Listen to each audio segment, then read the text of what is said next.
Hip-hop changing from positive to negative was not a consequence of history. It was not a circumstance of history.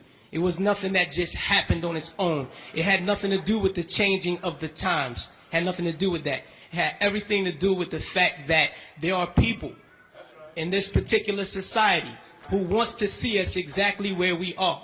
And we cannot let that point elude us. These are the facts. How do we know? 1967, Kerner Commission report on urban disorder. When black people said, yo, we're tired of this system. You know what I mean? This system is oppressing us. So we rebelled against the system. We burned things. We said, yo, we had enough. He did his little report on what caused these riots. He said, what caused these riots? He said it was young children who started these riots, and what was motivating them was a high self-esteem and an enhanced racial pride. He said the majority of the rioters were high school dropouts, but they had a higher political orientation than their peers who did not drop out. And they saw the system as their enemy, so they attacked it in the right circumstance. So, fast forward to 1992. Same thing. #1 record on the radio, we had Fight the Power. Fight the Power is on the radio. Rodney King gets beaten before the world.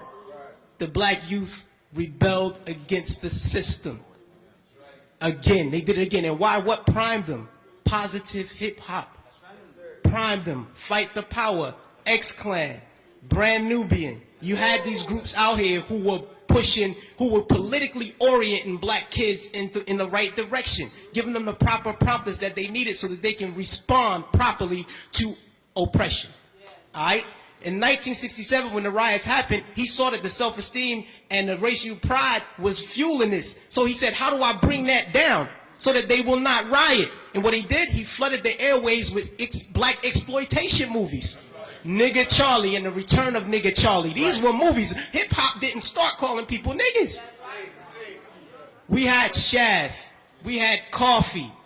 Black girl turned prostitute to do whatever. You know what I mean? But these black exploitation movies brought down the self-esteem and the racial pride so that the kids will not rebel against the system of oppression. 92, the racial pride was back in effect. We had black kids going to Dr. Ben Yuckinin lectures. We were spending our money to go see Farrakhan speak as opposed to going to a strip club. This is where we were. The most coveted article of clothing was a historically black college or university sweater. We were motivating children towards positive attitudes and lifestyles. And when Rodney King got the beating, heads responded properly. Fast forward to our day. Sean Bell is shot 50 times in the street in New York by police officers. #1 song on the radio, Like a Lollipop. Nobody do nothing. Nobody respond to nothing. Trust me. Just like the brother, I believe it was JT, the bigger figure, who said that the label executives came to him and said, yo, brother, we need you talking about guns and whores. You know what I mean? That's right. That happens. I've been in those meetings with management and had to ask me, is what you're saying really what you believe, so that we'll know how to market you properly? You know what I mean? This happens. Young Buck on his album, he has a song on his album that talks about police terrorism. The label said absolutely not. Jimmy Iovine said absolutely not. You cannot put that record on the album because it might create an atmosphere that might put police officers' lives in danger. Right. So they took the record off, but they let him keep the other 14 songs on the album that talked about killing black youth. So this is what we're dealing with. We're not dealing with a circumstance or consequence of history. You know what I mean? The environment that we're embedded in puts us in a situation where we feel we have to maneuver and play the game and water our message down. You know what I mean? But no, what happened was they intentionally shifted the paradigm to get us exactly where we are right now. Right now, we're feeding the prison industrial complex right now. Our kids are going to prison because they're promoting these records. They're promoting these records daily that send us to jail. You know what I mean? It's cool to go to jail. You know what I mean? They glorify these things. And it's not the black youth. We're in a position where we get, like the brother said, the choice. You know, he said, yo, I chose the positive. So I didn't do it. But every youth is not going to take that route.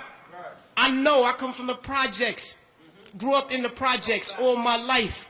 You know what I mean? And we're not turning down $500,000 to say nigga. We're not going to do it because we won't turn down $200 to take a package of crack from one corner to the next. You know what I mean? We living in a state of poverty and want of all things. So it's hard for us to make that. Our judgment is clouded. And they knew that the judgment would be even more clouded if they took groups like X-Clan off the radio.